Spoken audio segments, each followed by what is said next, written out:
Hey everyone, and welcome back to another unboxing. This is quite an interesting product. It's from TESmart. It's the 80GB M.2 PCI Express Gen 5 SSD enclosure. And what's interesting about this particular product is if you compared it to like a much cheaper NVMe adapter from Ugreen, for example, this one is supporting up to 10GB speeds. You might get, 150 megabytes per second of read or write speeds, but with this one, you're going to get a lot more. Now, there is a big price difference. This TESmart one is a much more expensive item, but that's because essentially something like this is just a quick and easy thing to move some data if you're not too concerned about how long it takes, while this is almost like a mini PC, with its own cooling and everything else, which is designed to actually transfer files as fast as possible, hence the Gen 5 support. But there is a bit of a, catch with that potentially, so we'll talk about that in this video. But for now, let's actually unbox it. So this is the TESmart TBE-X5 MAX. It also supports Thunderbolt as well for that really fast 80GB connection speeds, but the rest of the box is all fairly plain, just tells you what it is again.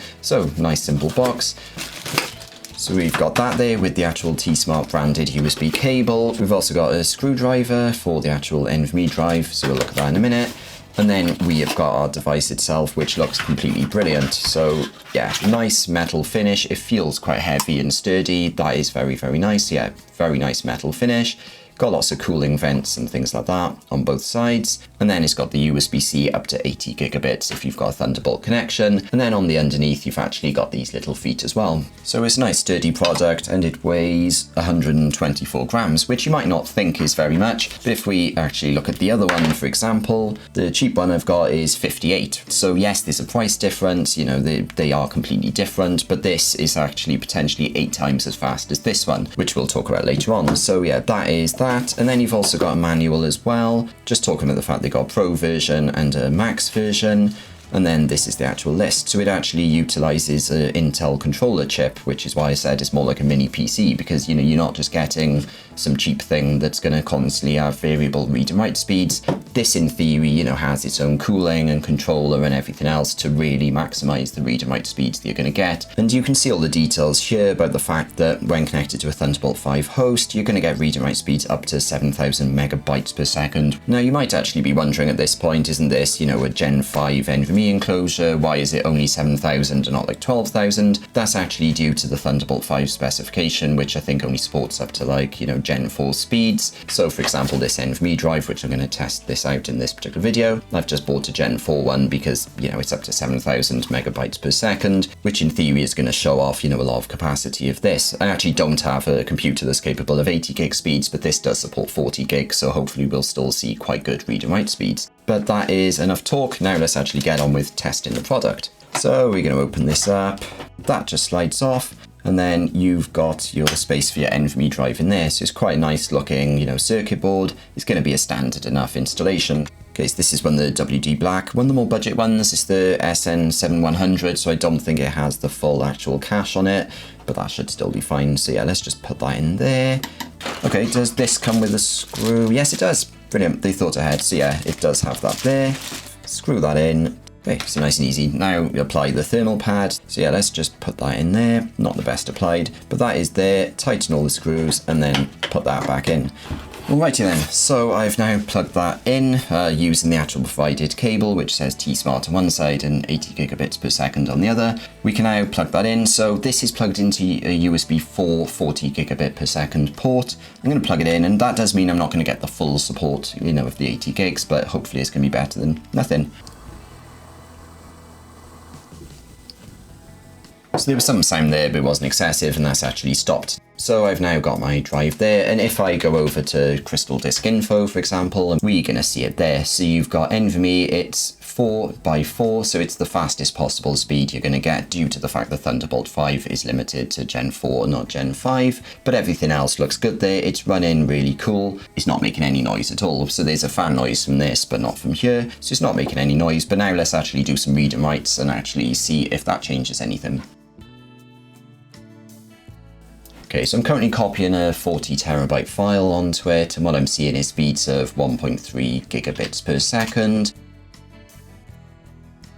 Now if I actually copy one of these files back onto my own computer, I'm just going to copy it to the desktop. So it's now coming off here and it's reading at closer to 3 gigabytes per second of speeds, which is pretty fast. If I then actually make a copy of those particular files within the actual box itself, and again, I'm seeing read and write speeds, staying around that particular level of 1 to 1.3 gigabytes per second. And whilst it's doing that, the actual drive now is heated up to around 42 degrees Celsius. It doesn't feel warm though, like I'm not actually feeling any warmth whatsoever, so that is pretty good to see. And again, it's going to be faster. What I'm doing now is going to be faster than in this particular drive, which I'm going to show off in just a minute. Great, so I've now got another NVMe drive plugged into this, which is only going to be limited to 10 gigabits per second speed because that's all that supports. And immediately it's slower, okay? So you can see, you get it in, megabytes per second as opposed to gigabytes per second. So you can immediately see the TESmart one is faster. So whilst that's copying over, we can go back to Crystal Disk Info on our T1, which is for TESmart. That continues to be around 40 degrees Celsius, whereas the Ugreen one, which doesn't have as good cooling, is creeping up. It's now at 46 degrees Celsius, so it hasn't finished copying things and the temperature is just creeping up and up. But yeah, this is now coming to an end. Let me refresh that again. The TESmart one has crept up to 41 degrees Celsius, but then, the Ugreen one is a lot higher. And on the TESmart one, the cooling fan is still kicking in, but it's not doing that with the actual Ugreen one. And both enclosures actually feel warm, probably equally as warm to be honest, but obviously the Ugreen one isn't going to dissipate the heat as well as the TESmart one will. So for longevity, if you're actually using these in a professional setting, the TESmart one is going to be a lot more reliable than the Ugreen one.